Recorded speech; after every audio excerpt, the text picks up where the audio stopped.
Pag bagyo, ano sinasabi? Diyos ko, Diyos ko. Pero yung pastor pumunta sa mga tao at sabihin ng mga tao na magsimba kayo sa Sunday. Ano ang sinasabi ng mga tao? Ayaw ko, ayaw ko. Busy ako sa trabaho. At marami din mga tao na may pira pero walang kapayapaan. May trabaho pero walang direksyon ang kanyang buhay. May tagumpay pero walang kagalakan. Mga kapatid, matatagpuan mo lamang kung hanapin mo, kilalahanin mo si Kristo sa buhay mo. Yan ang tunay na tagumpay. Yan ang tunay na kapayapaan. Yan ang tunay na direksyon sa buhay. Si Zacchaeus, gusto niya makita si Jesus. Mayroon siyang paraan. Ano ang kanyang paraan upang makita si Jesus? Verse 4. So he ran ahead and climbed a sycamore fig tree to see him, since Jesus was coming that way. Ang sycamore fig tree, kung sa pag-aaral ng mga theologian, itong kahoy na ito, malaki. Malaki ang puno na ito. Imagine natin, itong puno ng kahoy na ito, malaki. Pero makita natin yung malaking na puno, ang aakyat ay yung pandak, yung maliit na tao. Makita natin na sa buhay ni Zacchaeus na mahirapan talaga siya na makaakyat. O sino nakaranas dito na umakyat ng puno, ng mataas, tapos malaki, tapos ikaw bata pa. Mahirap. Makita natin dyan sa buhay ni Zacchaeus na gusto niya makilala, makita si Jesus.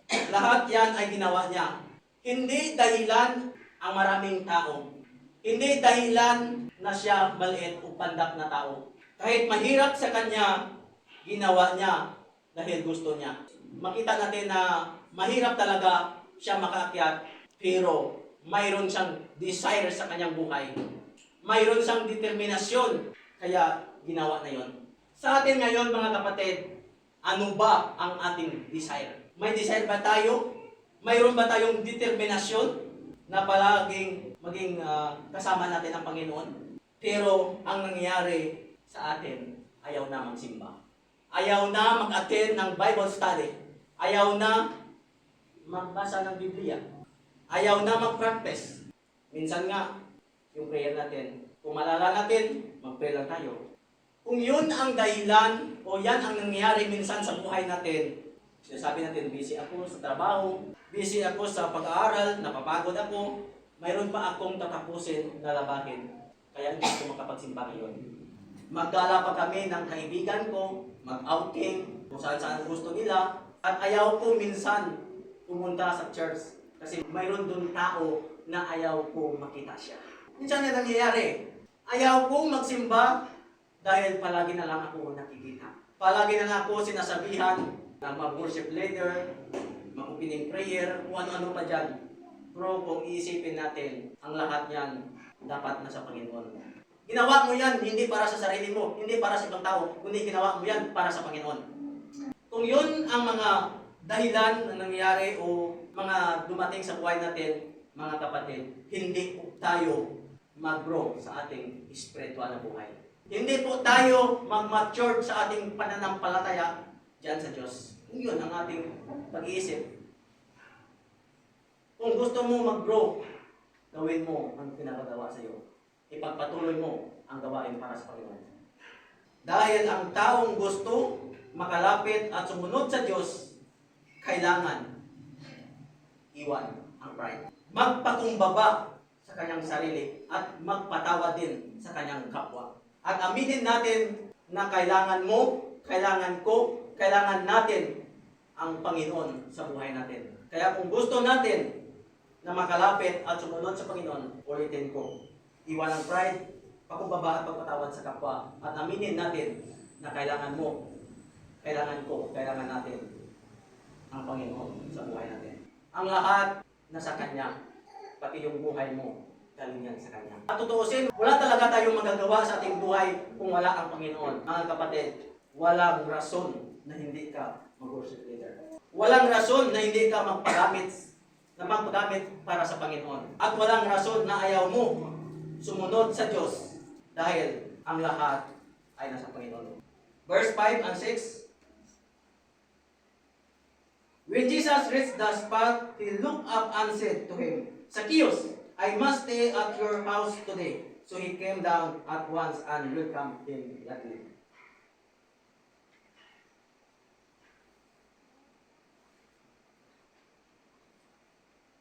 Makita natin sa verse na ito, lumapit at tinawag at kilala ni Jesus si Zacchaeus. Bago lang sila nakita, o bago lang sila nakilala, makikilala ni Jesus si Zacchaeus. Dahil lahat ng tao kilala niya. Pati ang ating pinagdaanan, alam niya. Si Jesus ang nagyaya kay Zacchaeus. Anong sinabi? Bumaba ka dyan, Zacchaeus, at pupunta ako sa bahay mo. Si Jesus niyaya niya at tinawag si Zacchaeus, at si Zacchaeus tinanggap niya si Jesus. Meaning, tinawag din tayo ni Jesus, mga kapatid. At niyaya din tayo na lumapit sa Kanya. Ang kailangan lang natin, kapatid, buksan ang ating puso. Tanggapin si Kristo sa ating buhay at isa sa buhay din natin ang mga salita niya na ating narinig.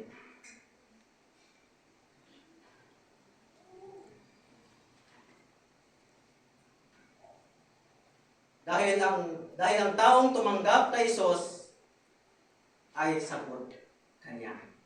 Sagot niya. At kung sinunod natin ayon sa gusto niya, ang blessing matatanggap din natin. Kung sinunod natin ang Panginoon, ang blessing matatanggap natin. Isa din sa mga prayer ko dati, o hanggang ngayon, nag-pray ko din. Sinasabi ko sa Panginoon, kung saan man ako dadalhin, tawagin, o saan mo ako gamitin, Lord, sagot mo ako. Praise the Lord!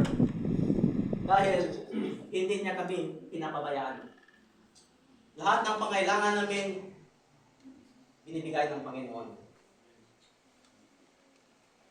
Si Zacchaeus at si Jesus, ang tanong, sino ang mas mataas sa kanila? Si Jesus. Sa atin ngayon, tayo ba o ang Diyos? Sino ang mas mataas? Ang Diyos. Meaning, sagot ng Diyos ang pangailangan mo. Sagot ng Diyos ang trabaho mo. Sagot ng Diyos, problema mo. Sagot ng Diyos ang pinagdaanan mo.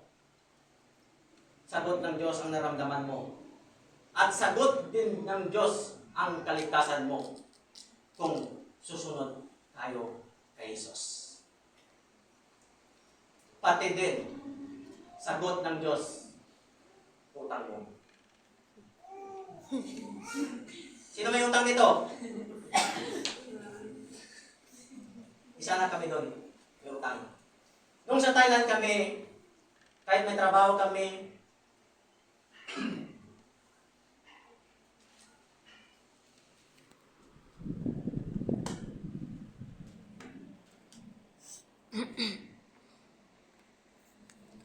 nung sa Thailand kami, nagkakautang kahit may trabaho.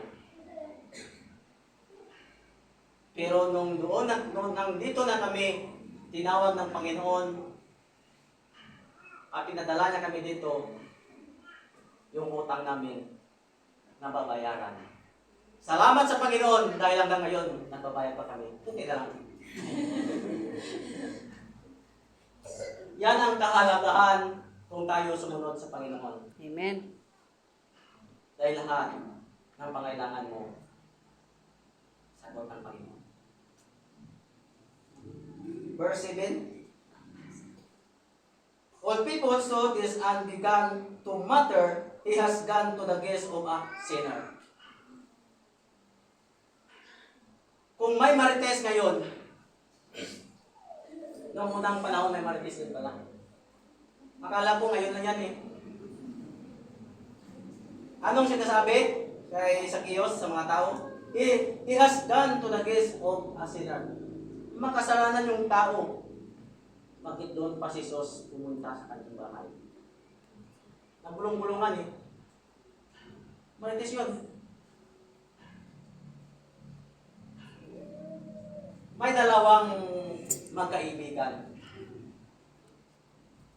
Yung isa niyang kaibigan, minarites na yung isa niyang din kaibigan sa mga tao. Kaya yung kaibigan niya, narinig niya na minamarites siya. Kaya pinuntahan niya yung kaibigan niya at sinabihan, ano yung sinasabi mo sa mga tao? Ano yung minamarites mo sa akin?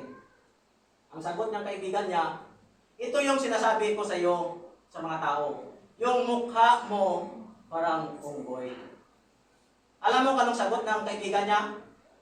Akala ko masama na eh. Kaibigan pa rin sila. Mayroon din siyang pagpakumbaba sa kanyang sarili. Parang hindi niya pinapansin yung mga sinasabi sa kanya. Ganon din sa Zacchaeus. Binubulong-bulungan siya sa mga tao na bakit doon pa pumunta si Jesus sa kanyang bahay. Ang verse 8, but Zacchaeus stood up and said to the Lord, look, Lord, here and now now I give half of my possessions to the poor, and if I have cheated anybody out of anything, I will pay back 4 times the amount. Kung may marites, may korupsyon din pala. Hindi lang noon, o hindi lang ngayon korupsyon, noong una pa, may korupsyon din. Sa buhay ni Zacchaeus, sa pag-aaral ng mga theologian, yung mga tao nagbabayad sa kanya yung kalahati na sa bulsa. Yung kalahati, para sa taong bayan siguro, taong bayan, yung iba dito, sa bulsa niya. Urakot, Zacchaeus. Pero si Zacchaeus, nung na-encounter niya si Jesus, nagbago siya. Ano ang sinasabi sa verse 8?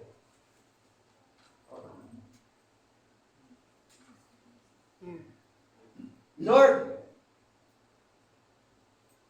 here and now I give half of my possession to the poor, and if I have cheated anybody out of anything, I will pay back 4 times the amount. Makita natin sa buhay ni Zacchaeus, nagbago siya. Makita natin siya na sa verse na ito, nag-confess siya sa Panginoon. Nagsisi sa kanyang kasalanan na nagawa. At nagpakumbaba siya. At mayroon siyang pananaw din sa kanyang buhay. Mayroon siyang pananaw sa kanyang buhay. Kapag binago ng Diyos ang puso ng tao, magbabago ang ugali niya. Ang kanyang pananalita at ang kanyang gawain sa araw-araw. Mabasa natin sa buhay ni Zacchaeus na nagsisi talaga siya. Dapat, mga kapatid, ganun tayo tulad ni Zacchaeus. Verse 9. Jesus said to him, today salvation has come to this house because this man too is a son of Abraham. Meaning, si Jesus dumating dito hindi para sa mga taong mabubuti. Hindi para sa taong relihiyoso. Kundi dumating si Jesus dito para sa mga taong nawawala at makasalanang tao. Ang doktor, gumagamot sa tao yung may sakit lang. Hindi nang gagamot ang doktor sa walang sakit. Kahit may sakit, pag kaya, hindi ayaw yan pupunta sa doktor kasi kaya. So dapat sa buhay natin, makasalanan tayo o tinanggap man natin si Kristo, o sinunod natin si Kristo, patuloy natin gawin ang kalooban niya para sa atin. Gawin natin ito, hindi para sa tao, sa ating sarili, gawin natin yan para sa Panginoon.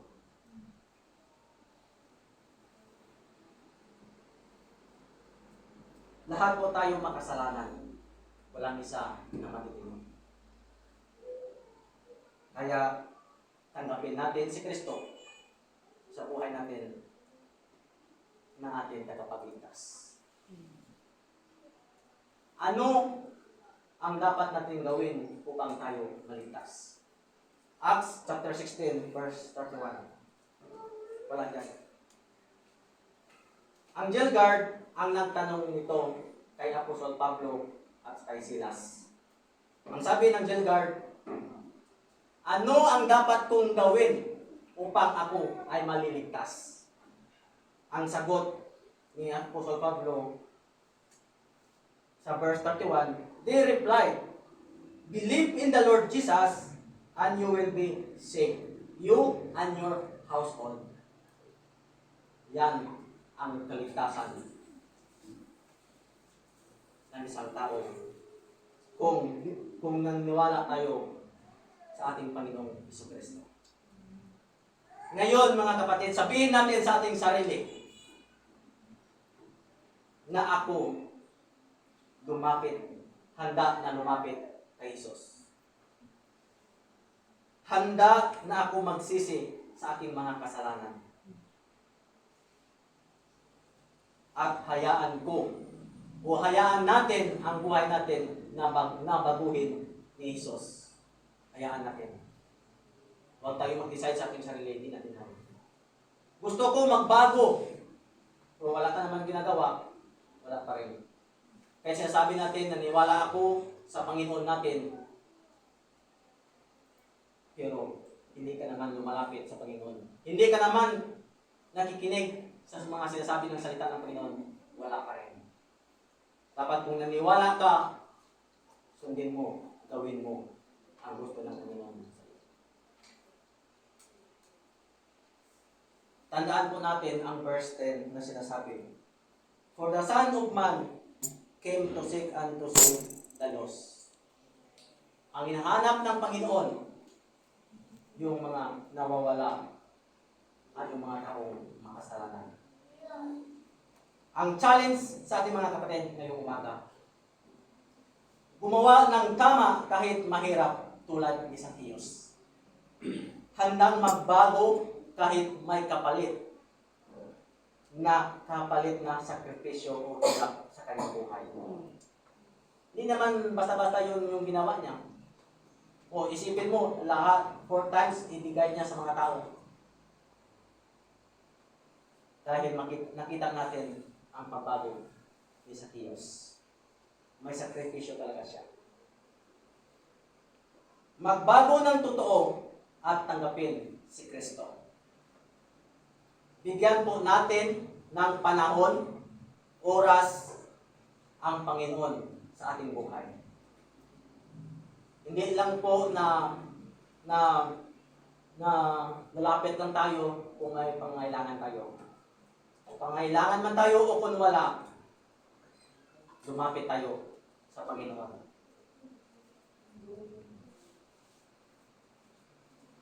Transformation is possible for those who open their hearts to Jesus.